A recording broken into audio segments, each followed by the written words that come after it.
To your consumer news now, we are opening up the viewer email bag to see what's on your mind and answer your money questions. Joining us is our money and business expert, Derrick Kinney. Derrick, hello. Hi, Dia. Great to see you. Great to see you, my friend. Let's get straight to it. Jenny in Plano writes, my #1 money struggle is still not being able to afford a house. We rent. What advice do you have? Well, we want to save money for Taylor Swift's wedding, for goodness sake. So we got to make sure we're on the money. That's the bottom line. When you are frustrated about not being able to buy a house, that really hits at the ability to do what you want to do. And so what I would tell people is, look, back up the truck a little bit and write down a couple goals in terms of what down payment would it take for you to buy the house you want. It might not be your dream house, but at least getting into something could help you build equity, and then you could trade up if the house appreciates. So go back, write down your goal. Maybe it's 1 year, maybe 5 years. Once you've got a goal, now you've got something to really shoot toward. That can be really helpful. Now, Derrick, I expected better of you. My man is going to stay on top of the headlines for the day. Okay. Allison in Arlington wrote us saying, I stress about overspending each month. What can I do to finally get control of my budget? Yeah, two things here. First of all, common concern, a big issue for most people. They tend to save and give with whatever's left, but there's often more month left than there is money, which is a big problem. Make sure you're paying your #1 bills right off the top. So first of the month, make sure you've got the mortgage, the car payment, the credit card bills, all those things.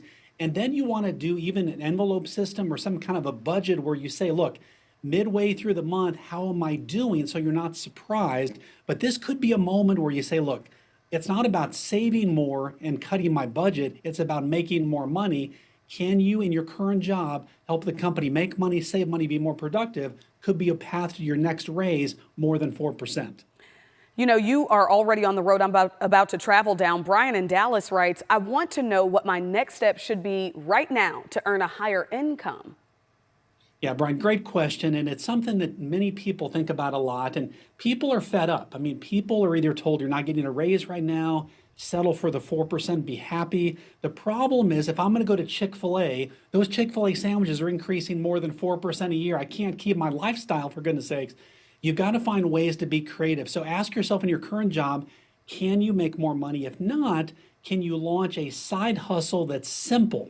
No need to go back to school, get the advanced degree. Just simply ask yourself, what is it that people right now ask you to help them with? Are you the person that helps train the kids with soccer practice, design the websites, organize the closet, you plan the trips? Do whatever people ask you to do and now charge for it. It's a simple ticket to make more money. All right, we got one more for you, Derrick. Kara in Granbury says, our big question is with our current plan. Will we really be able to live the lifestyle we want after retirement? And how can we make sure of that? Yeah, this is where a lot of sleepless nights can occur. And so what you want to do to avoid that is live on a practice retirement budget. Having been an advisor before I sold my business for 25 years, this was proven to be effective 100% of the time. And that is 6 months to 12 months before you retire, practice living on the monthly amount you think you need to live on. We did this with a client. We actually direct deposited money right to their checking account as though they were living on that. They were both still working. What it showed was they could retire earlier and actually with less money. So what you test is what typically works out better, and you might be able to retire sooner than you think. All right, Derrick Kinney, our money and business expert, always with the tips and the jokes. My pleasure, Dia. Thank you.